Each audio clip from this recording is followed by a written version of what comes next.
quick review on my car today.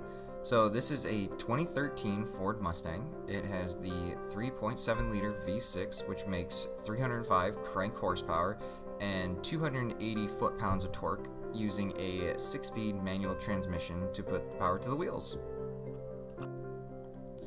This is a base model fastback with the appearance package, which includes the hood scoop, the side scoops, and the ducktail spoiler. Current aftermarket parts include window tint, wheels, fender stripes, and an axleback exhaust. Now to take a look at the interior, this model has the base fabric seats. They have a bit of a bucket shape to them and do a good job of keeping you comfortable and in place. Here's a quick look at the dash gauge cluster. You have steering wheel controls, including radio controls, cruise control, and your info display options.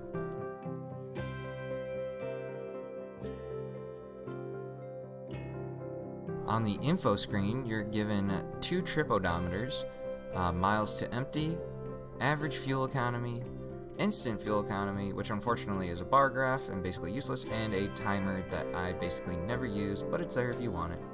Here's your center console controls for radio and climate control. Unfortunately, no Bluetooth, even though it's got a little phone button over there. Just below that are the buttons for traction control, hazard lights, and the trunk release.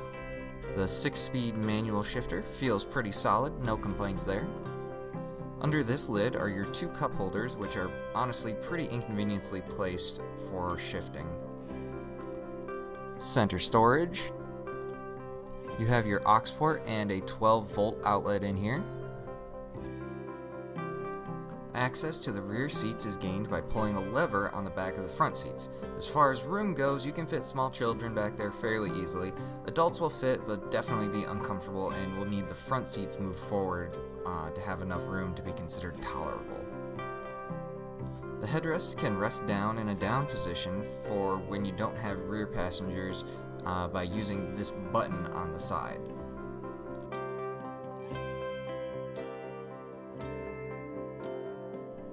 Taking a look at the trunk, you have about 13 cubic feet of space, but the opening is pretty small. As an example, I have transported a 55-inch TV in it before by putting down the rear seats.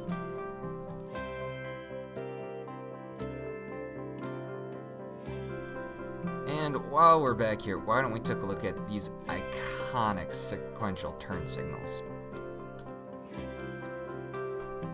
And probably one of my favorite things about the car is that it is gas capless. Not something you typically think about, but is very much appreciated.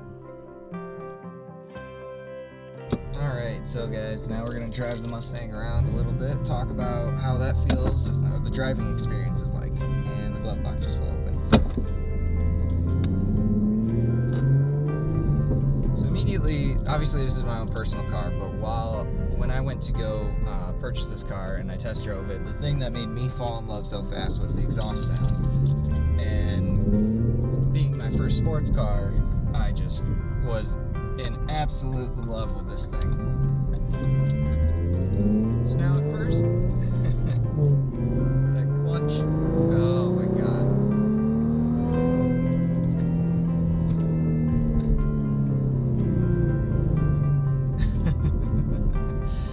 The clutch is a little bit difficult at first. For me, it had been probably about 2 or 3 years since I drove a manual when I hopped into this car. Somebody starting off right, like as a brand new driver, you might have trouble with this clutch, you might not, I don't know, but I'm pretty sure it's stock.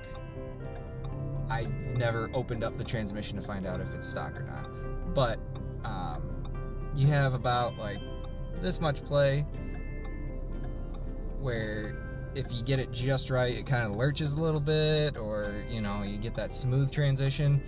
The shifter feels really nice in your hand. I will say the definite downside to the cup holders and the shifter right there is that drinks get in your way while you're shifting. I have a bottle of tea in the cup holder right now, and it's kind of in my way. It makes me feel awkward while I'm shifting. So we drop down a gear.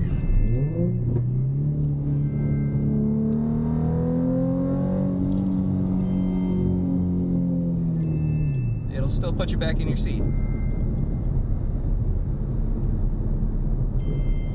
Now the V6, obviously not as fun as the Coyote V8, but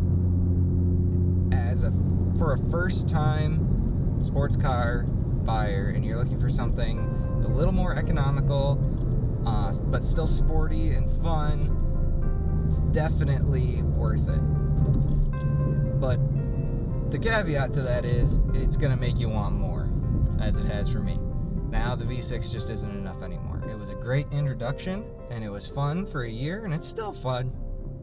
But there's times where I just wish it had a little bit more power on the top end. Accelerating on the highway is pretty lackluster. Accelerating from a stop, basically anywhere from 0 to about 40, 50 miles an hour, and you're accelerating, it's fun.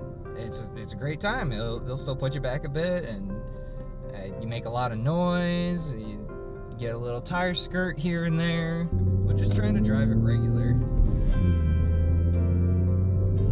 I end up shifting right about 2,500 RPM.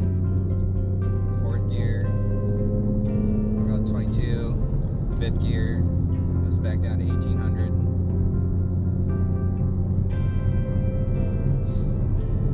Now, as far as handling goes, muscle cars are bigger cars. Mustangs, though being a two-door sports car, they're not particularly small. They're smaller than most sedans and have a suspension built that's a little bit more sporty, but muscle cars are, you know, mainly designed when they're older to be that we go fast in a straight line. That's about it. As far as I'm concerned, with my very limited experience with cars, this has fantastic handling. So coming from just a regular old sedan, my last car was a 2010 Dodge Avenger, to this handles so much better. Steering's quite responsive. It does feel a little bit sloppy on occasion, where there's, well, I guess I shouldn't say sloppy. You feel a bit of body roll, and that's due to the size of the vehicle. You get those smaller European imports that are really good at handling corners. You don't feel that as much. And that could be taken care of with some coilovers or new springs,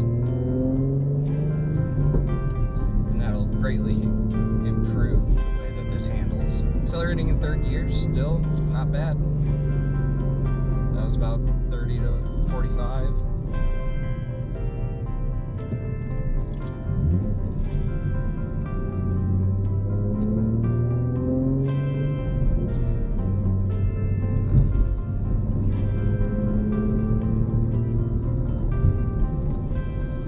As far as ride quality goes overall, it's not a bad ride. A lot of people get you thinking, oh, you don't want a sports car because it's so bumpy. Every time you go over a bump, you feel everything. Honestly, with the Mustang here, I feel just as comfortable as I did in my last three cars. A Chevy Malibu, a Kia Optima, and a Dodge Avenger. I mean, if anything, I feel better in this just because I love the look of the car. Like, everything about the car I just kind of love. And then on top of that, I don't feel like when I hit bumps that I'm like, oh my god, why did I get this car? I will caveat that with, if you're in an area that's extremely bumpy, you will feel that a bit more. There's a couple of roads over by where I live that I have to go pretty dang slow because you definitely feel every single little bump there. But just driving on regular city roads, like, honestly, not a big deal. And this is Michigan. Like, there's potholes everywhere. And that's going to do it for today's video, guys. Thank you so much for watching. If you want to see more of this, please like and subscribe. And I will catch you guys later.